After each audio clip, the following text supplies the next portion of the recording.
Au milieu des montagnes des Asturies, au creux d'une vaste vallée, un roi, Alphonse II, dit le Chaste, décida au 8e siècle de bâtir sa capitale. Il a régné ici pendant 50 ans. Il a fait construire l'église de San Tirso, la cathédrale. C'était un roi bâtisseur. Aujourd'hui, Oviedo abrite l'un des plus beaux centres historiques d'Espagne. 13 siècles d'histoire catholique ininterrompue. Ce retable a été réalisé entre 1511 et 1531 au XVIe siècle.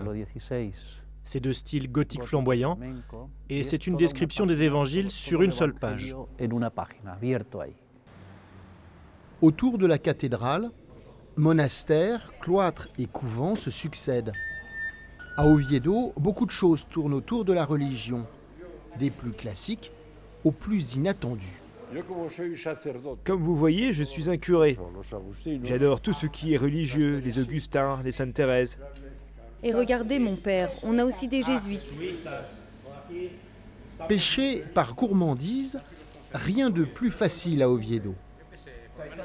Sous les halles du marché, c'est toute la région qui offre ses plus beaux produits, ses spécialités. Ça, c'est de la fabada. Il y a des fèves, du chorizo, du boudin et du lard.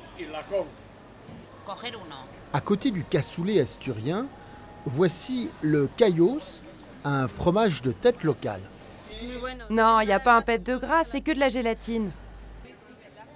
Dans les ruelles, autour du marché, un son surprend. De la cornemuse. Les Asturiens seraient-ils cousins des Bretons?